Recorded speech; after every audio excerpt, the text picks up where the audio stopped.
Due to painful delusions, he constantly imagines international terrorism brought to the point of intervention by all states against Russia in order to dismember Russia, crush Russia, and destroy Russia. Although we are all not blind to see that Russia has long been disintegrated, in my opinion, he is finishing it off. To the core, we are outraged by the blindness and especially the hypocrisy of some leaders of Western states, and especially the leadership of the UN. For 5 years now, these leaders have been flirting with the leadership of Russia. In June of this year, the issue of human rights violations in Chechnya was raised in the UN Human Rights Committee. Almost everyone voted against the proposed project. That is, in favor of Russia. It had to be the height of hypocrisy or blindness not to see the genocide in Chechnya, not just human rights violations.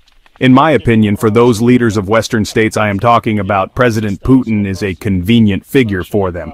Because at any time he can be accused of committing war crimes in Chechnya and crimes against humanity. Although these leaders today turn a blind eye to it, they cannot fail to see, probably they are not blind not to see, the rise to power of this person who ordered the bombing of his own homes in Boynetsk, Volgodonsk, and Moscow, that war crimes in Chechnya are committed on the personal orders of the President of Russia. The murders of prominent politicians, human rights defenders of Russia Yushchenko, Shchekochikin, Borovik, Lebed, the poisoning of Politkovskaya.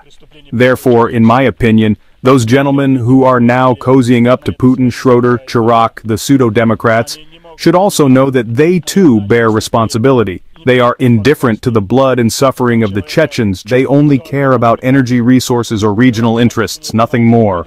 I would like to tell the truth that in my opinion everyone is afraid to say to their face today. Where are the reasons? Where are the roots of such tragedies? I will try to list them. The first, and in my opinion the main reason, is the ongoing xenophobic barbaric policy of Russia in the Caucasus towards all Caucasian peoples. The second reason is the change of power in Russia and the coming to power of the President of Russia on the blood of his own people and the blood of the Chechen people. The third reason is the ongoing war in Chechnya, a war that has no equal in its cruelty, that is, genocide against this people. For the past 5 years, all Chechen children, the entire Chechen people, have been hostages, and they are experiencing state terrorism from Russia. The fourth reason is the painful ambition of President Putin, in my opinion, brought to madness. Anyone who has seen Putin's face when asked a question related to Chechnya about the Chechens and will not let me lie.